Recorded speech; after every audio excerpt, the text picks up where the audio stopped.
Dylan Carter fixait la lettre entre ses mains tremblantes. Dernier avis. 800 $ à payer d'ici vendredi, sinon l'électricité serait coupée. La pluie s'abattait sur sa vieille maison de l'Oregon comme des poings désespérés martelant le bois. Derrière la vitre striée de buée, une silhouette se détacha de la tempête. Une jeune femme avançait avec peine dans l'allée de gravier. Ses vêtements de créatrice étaient collés à sa peau frêle, ses cheveux sombres plaqués par l'eau contre un visage d'une pâleur inquiétante.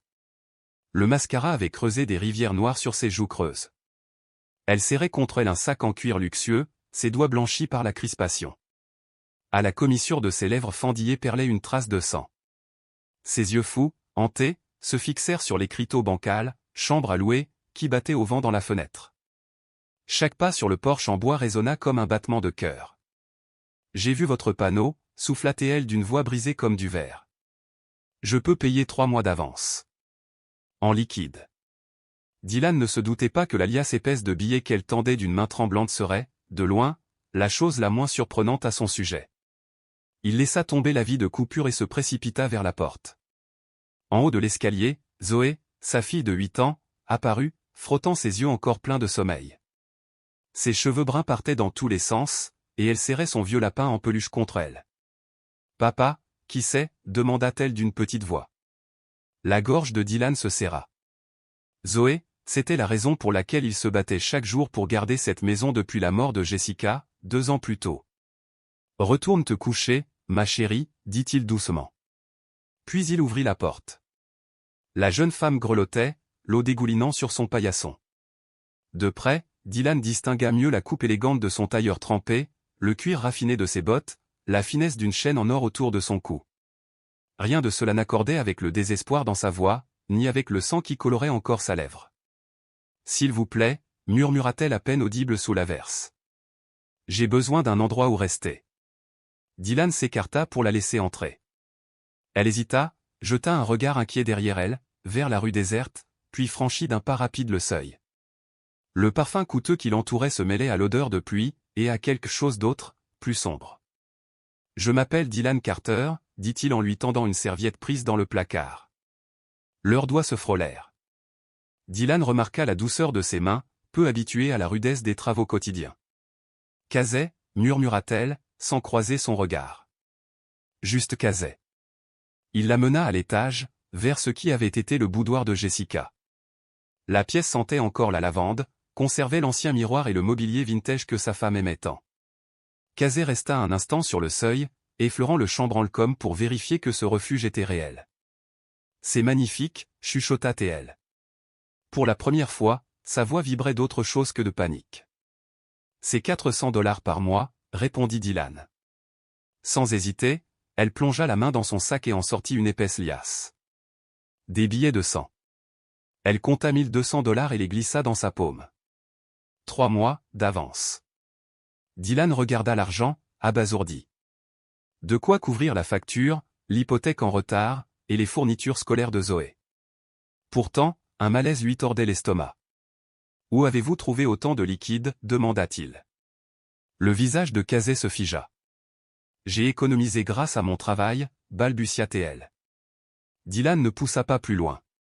Dans les petites villes d'Oregon, chacun se mêlait de ses affaires. « Drap propre dans le placard, cuisine en bas si vous avez faim » dit-il simplement. Les épaules de la jeune femme s'affaissèrent sous le soulagement. « Merci.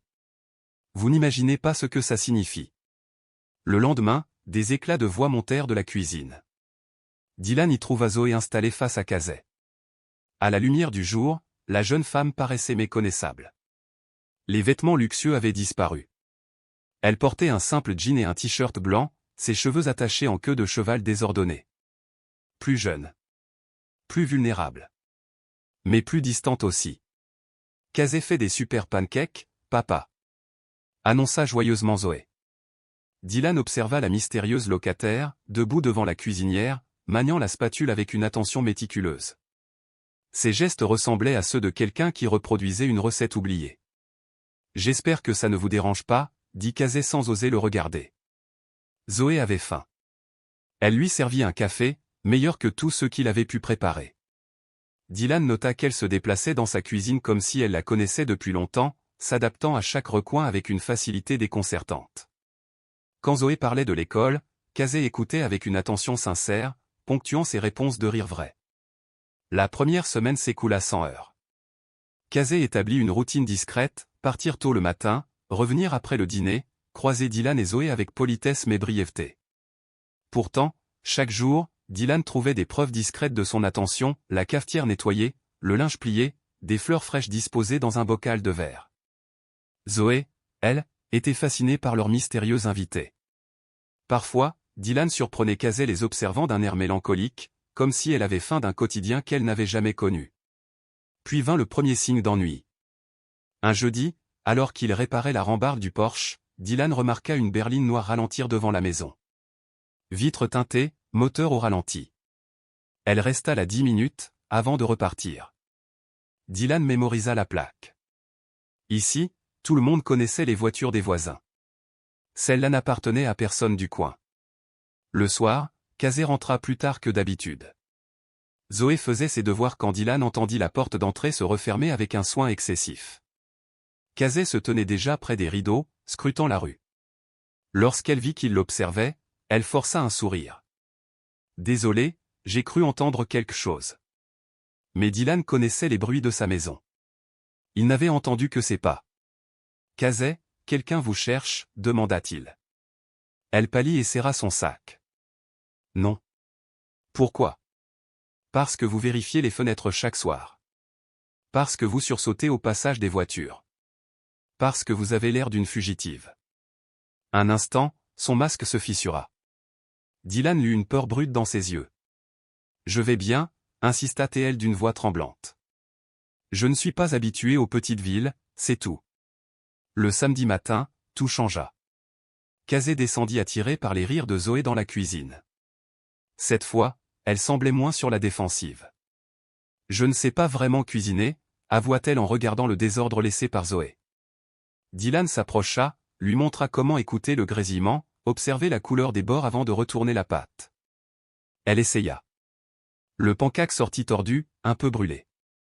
Mais son visage s'illumina d'une joie enfantine.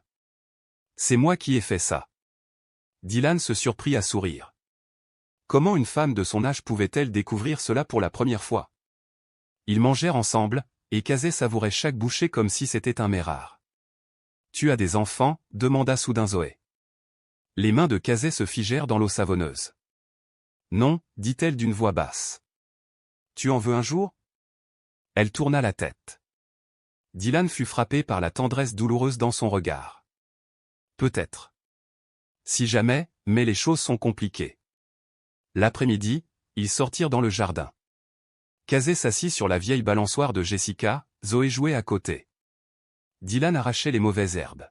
« Votre femme avait bon goût » dit Casey. « Ce jardin est magnifique. » Elle disait toujours que les jardins étaient comme les enfants. Ils ont besoin d'attention, de patience, d'amour inconditionnel.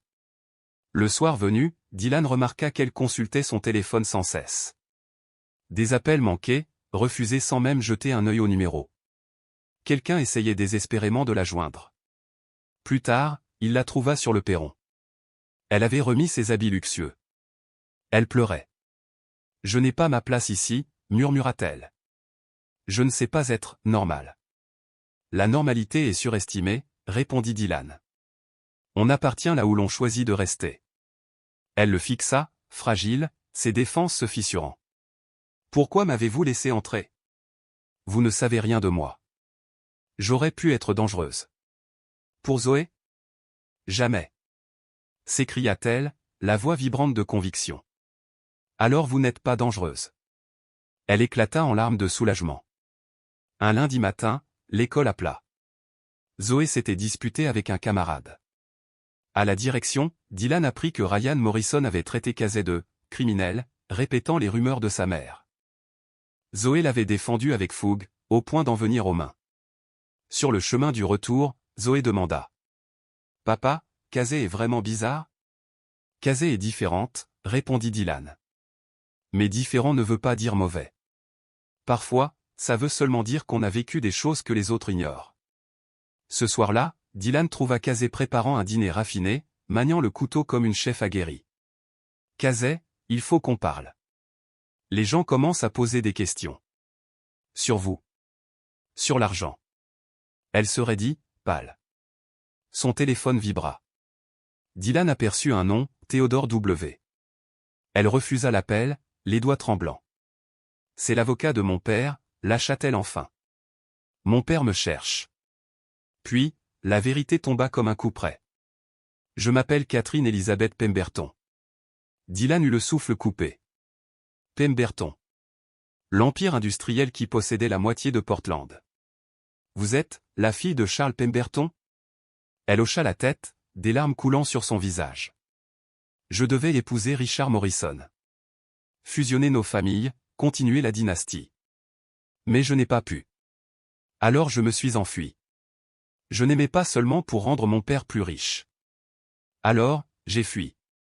Avant même que Dylan n'ait le temps de répondre, des coups secs frappèrent à la porte d'entrée. Le son résonna dans la maison comme une menace. Catherine se figea, le visage blême. Ils m'ont retrouvé, souffla-t-elle. Dylan s'approcha de la fenêtre, écartant légèrement le rideau. Un homme grand, vêtu d'un costume hors de prix, se tenait sur le perron. Dans sa main, un attaché-caisse noir. Reste ici, dit-il à Catherine, le ton ferme. Il ouvrit la porte, se plaçant de façon à dissimuler la vue vers l'intérieur. Je peux vous aider, demanda-t-il. L'homme paraissait plus âgé que prévu, sans doute une 60aine d'années.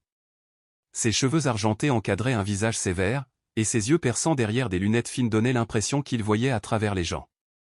Monsieur Carter, se présenta-t-il. Je suis Theodore Whitman, avocat de la famille Peton. Je crois que vous détenez quelque chose qui appartient à mon client. L'instinct protecteur de Dylan s'éveilla. Je ne vois pas de quoi vous parlez. Un sourire froid, glacial, étira les lèvres de l'avocat. Mademoiselle Peton est portée disparue depuis 3 semaines. Son père est très inquiet. Il sortit une photo d'un dossier. Catherine y apparaissait dans une robe de mariée somptueuse, méconnaissable par rapport à la femme tremblante cachée dans la cuisine. Il n'y a personne de ce nom ici, répondit Dylan fermement. Le regard de Whitman se durcit. Monsieur Carter, Catherine n'est pas dans son état normal. Elle a subi un stress énorme et a pris de mauvaises décisions. Son père veut simplement qu'elle revienne à la maison, où elle pourra être soignée. Derrière ces mots se cachait une menace subtile, que Dylan perçut immédiatement. Même si je savais où se trouvait mademoiselle Peton, c'est une adulte. Elle a le droit de choisir sa vie. Alors qu'il tentait de fermer la porte, le pied de Théodore bloqua le battant. Vous ne comprenez pas dans quelle situation vous vous êtes placé. Charles Peton est un homme très puissant. Il retrouvera sa fille, avec ou sans votre coopération. Sortez de ma propriété, dit Dylan d'une voix glaciale. L'avocat le fixa longuement, puis recula. Ce n'est pas terminé, monsieur Carter. Nous resterons en contact. Il regagna une berline noire, la même qui rôdait autour de la maison depuis des jours. Dylan resta immobile sur le seuil jusqu'à ce que la voiture disparaisse dans la nuit.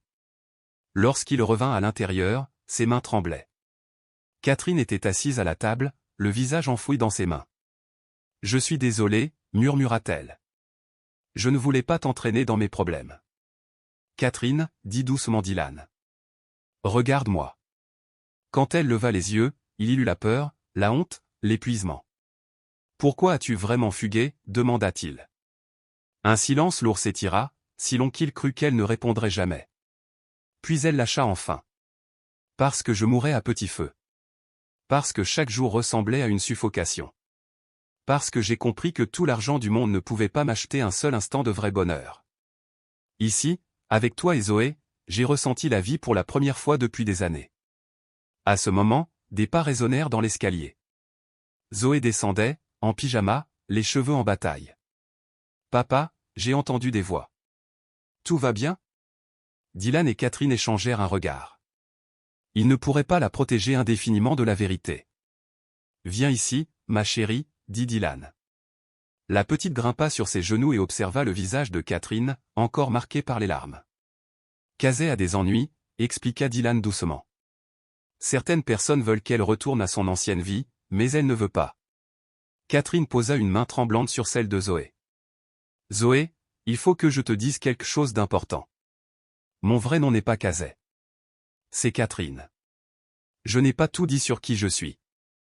La fillette la fixa, intriguée mais sans peur. Tu es une méchante personne, demanda-t-elle. La voix de Catherine se brisa. J'essaie de ne pas l'être.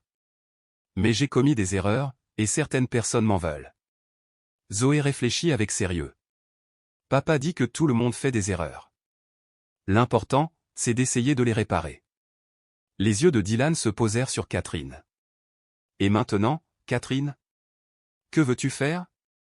Elle regarda l'un puis l'autre, cet homme et cet enfant qui lui avaient donné plus d'amour en 3 semaines que sa famille en 26 ans. Je voudrais rester. Mais je sais que je ne peux pas. Mon père ne renoncera jamais. Et je refuse que vous soyez blessés à cause de moi. Et si on ne les laissait pas t'emmener, demanda Zoé avec une logique enfantine.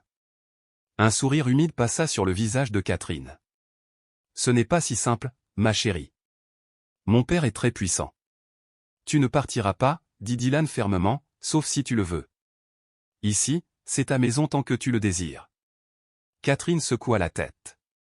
Tu ne comprends pas. Mon père peut détruire ta vie. Il peut ruiner ton commerce, saisir ta maison, te broyer. Dylan avait envisagé ces menaces quand Whitman parlait. Mais face à l'idée de voir Catherine replonger dans une existence qui tuait son âme, la décision était déjà prise. Qui les sait? Certaines choses valent la peine qu'on se batte. Le lendemain matin, la confrontation éclata. 3 berlines noires se garèrent dans l'allée. Dylan sentit son estomac se contracter en comptant les silhouettes, Théodore, 2 gardes, et un homme grand aux cheveux d'argent, Charles Peton en personne. Sa stature imposante et son regard d'acier portaient toute l'autorité d'un empire bâti sur l'argent et la domination. Dylan avança vers le porche où Catherine se tenait déjà, droite dans une robe bleue simple. Ses mains tremblaient sur la rambarde, mais son menton était relevé avec détermination. À côté d'elle, Zoé se tenait droite, minuscule mais farouche, prête à protéger Catherine. Charles observa longuement sa fille. Catherine. Tu as maigri. Ce n'était pas l'explosion de colère attendue, mais une phrase teintée d'une inquiétude paternelle inattendue. Bonjour, père, dit-elle d'une voix calme. Cela a assez duré. Il est temps de rentrer. Dylan se plaça à ses côtés, et Charles tourna vers lui un regard méprisant, notant ses vêtements de travail, ses mains calleuses, la modestie de sa maison. Vous devez être Monsieur Carter. J'imagine que vous avez veillé sur ma fille. La condescendance dans son ton piqua Dylan au vif. Votre fille est la bienvenue ici, aussi longtemps qu'elle le souhaite. Les sourcils de Charles se haussèrent, surpris par tant d'audace. Catherine doit être chez elle, préparer son mariage et son avenir.